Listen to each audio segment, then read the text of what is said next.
Overhead pressing is one of the best things you can do to build global shoulder size and strength. And one of the best exercises we can do for this is variations of the handstand push-up. The thing is, even the more scaled back handstand push-up progression, the pike push-up, is a real challenge. Enter the Z press, an exercise that bridges the gap of overhead pressing in a way that holds many of the benefits of an exercise like pike push-ups, namely being a piked overhead pressing pattern. But because of the way that we're sat, we rule out any support being offered by the legs and to some extent the lower back, meaning that the shoulders get worked in a way that they perhaps wouldn't in, say for example, a military press. So that's what we'll be going through today, a quick tutorial covering how to do the Z press. Let's get into it.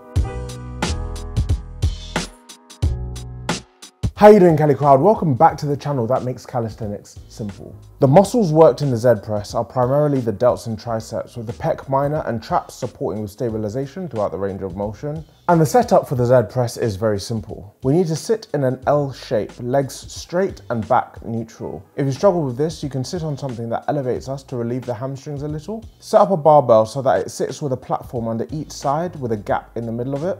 I recommend performing the Z press with a barbell as opposed to dumbbells to ensure that the distance between our hands remains constant and so mirrors the application of the Z press to an exercise like pike push-ups, where our hands are also fixed in place. A barbell also makes it easier to police flaring the elbows, a big no-no when it comes to the Z press or any pressing pattern, to be honest. Once you feel comfortable, press the bar overhead, hold for a little, then lower to roughly chest height.